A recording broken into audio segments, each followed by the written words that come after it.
ಮೈಸೂರಿನಲ್ಲಿ ವಿವಿಧ ಕನ್ನಡಪರ ಸಂಘಟನೆಗಳು ಕರ್ನಾಟಕ ಬಂದ್ಗೆ ಕರೆ ನೀಡಿದ್ದು ಪ್ರತಿಭಟನೆ ನಡೆಸ್ತಾ ಇವೆ. ನಗರ ಬಸ್ ನಿಲ್ದಾಣದ ಬಳಿ ವಿವಿಧ ಕನ್ನಡಪರ ಸಂಘಟನೆಗಳು ಧರಣಿ ನಡೆಸ್ತಾ ಇದ್ದಾರೆ. ಕಬ್ಬು ಬೆಳೆಗಾರರ ಸಂಘದಿಂದ ಕರ್ನಾಟಕ ಬಂದ್ಗೆ ಬೆಂಬಲ ಸಿಕ್ಕಿದೆ. ಮೈಸೂರಿನಲ್ಲಿ ಆಟೋ ಸಂಘ, ಕೈಗಾರಿಕೋದ್ಯಮಿಗಳು, ಹೋಟೆಲ್ ಮಾಲೀಕರು ಕೂಡ ಬೆಂಬಲ ನೀಡಿದ್ದಾರೆ.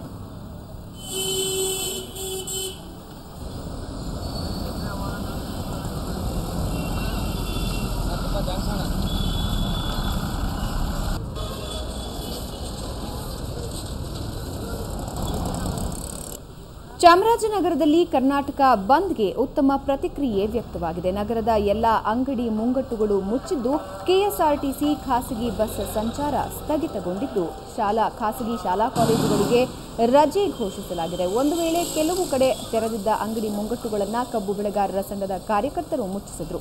ಇನ್ನು ಸಂತೆ, ಮರಳ್ಳಿ ಹಾಗೂ ಯಳಂದೂರಿನಲ್ಲೂ ಬಂದ್ ಸಂಪೂರ್ಣ ಯಶಸ್ವಿಯಾಗಿದೆ. ಮುಂಜಾಗ್ರತಾ ಕ್ರಮವಾಗಿ ಬಿಗಿ ಪೊಲೀಸ್ ಬಂದೋಬಸ್ತ್ ಮಾಡಲಾಗಿದೆ.